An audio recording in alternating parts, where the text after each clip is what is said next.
जनता विधानसभा क्षेत्र में उपचुनाव है और हम सभी लोग हमारे कांग्रेस के प्रत्याशी प्रमोद जैन भाया जी के समर्थन में आए हैं। और ये उपचुनाव एक महत्वपूर्ण उपचुनाव है क्योंकि यहाँ पर जो भाजपा के विधायक थे उनको कोर्ट ने उनकी सदस्यता खारिज करी है। ये आरोप हमने नहीं लगाया, ये तो माननीय कोर्ट न्यायालय का निर्णय था कि सीट खाली हुई है और इस वजह से वहाँ उपचुनाव हो रहा है। 2 साल सरकार को हो गए हैं और मुझे लगता है कि जनता ने प्रदेश में भाजपा सरकार के 2 साल के कार्यकाल को अच्छी तरह देख लिया है, आकलन कर लिया है। इस उपचुनाव में इस 2 साल की जो नाकामी रही है, जो वादा खिलाफी रही है, जो निष्क्रियता रही सरकार की, उसका भी जनता आकलन करेगी। और अंत में शुरू से ही हमेशा कांग्रेस पार्टी बहुत मजबूत रही है। इस बार भी सब नेता वहाँ प्रचार कर रहे हैं और हमारी पूरी पार्टी के तमाम कार्यकर्ता इस कोशिश में लगे हैं कि वहाँ कांग्रेस पार्टी कैसे जीत कर जाए। और उसी आज मैं प्रमोद जैन भाया जी के प्रचार के लिए आज अंत आया हूँ। आपके तूफानी दौरे से वसुंधरा राजे घबरा गई है सर, क्या कहना है उस पर? नहीं, ये बात सच है कि वहाँ वो वसुंधरा जी का भी क्षेत्र पड़ता है, लेकिन जितना अंतरकलह भाजपा में है, टिकट का वितरण भाजपा ने कैसे कि हमने देखा, अंत तक हिसाब रहा और इस बात को दिखलाता है कि भाजपा के अंदर आपसी खींचता तनाव इतना है कि उसका लाभ निश्चित रूप से कांग्रेस पार्टी को मिलेगा।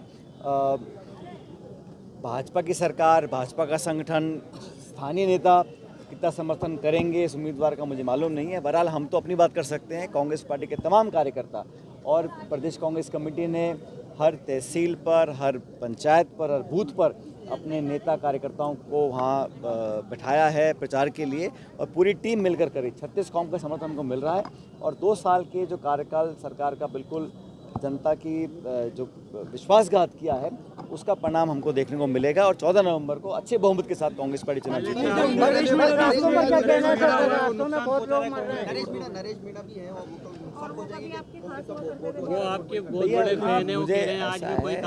विधानसभा क्षेत्र में जब उपचुनाव होता है तो सब लोगों को ये छूट है चुनाव लड़ने की, कोई भी चुनाव लड़ सकता है।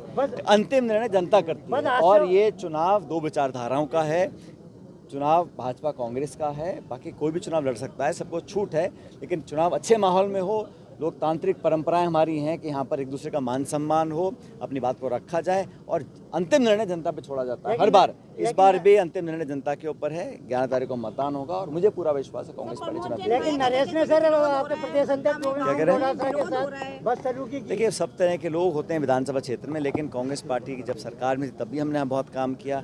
इस विधानसभा क्षेत्र में जो विकास के काम हुए हैं, अधिकांश काम जो कांग्रेस राज्य में हुए हैं और कांग्रेस के उम्मीदवार जब वहाँ विधायक थे तब वहाँ सारे काम हुए हैं।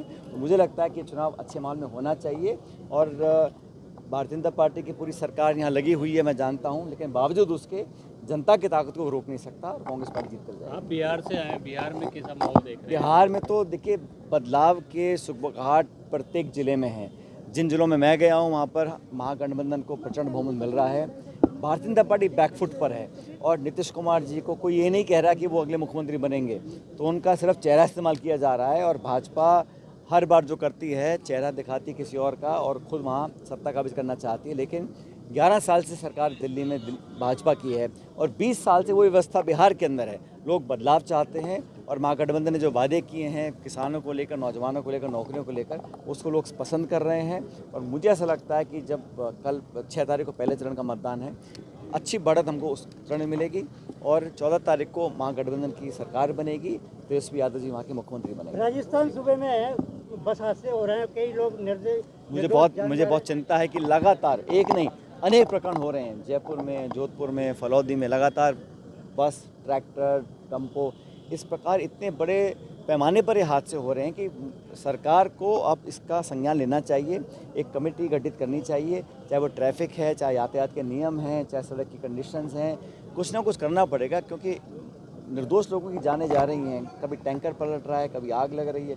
इस प्रकार मैंने पहले कभी देखा नहीं। इतने सैकड़ों लोगों की मौत हो गई है, तो सरकार को गंभीरता से लेते हुए कुछ दिशा निर्देश जारी करने चाहिए, एहतियात बरतने चाहिए और कुछ मापदंड तय करने चाहिए। कहीं ना कहीं लापरवाही हो रही है, इसीलिए बार बार इस प्रकार के हादसे हो रहे हैं। बहुत दुखद है और भगवान न करे ऐसे हादसे दोबारा हों। धन्यवाद सर, बहुत बहुत धन्यवाद।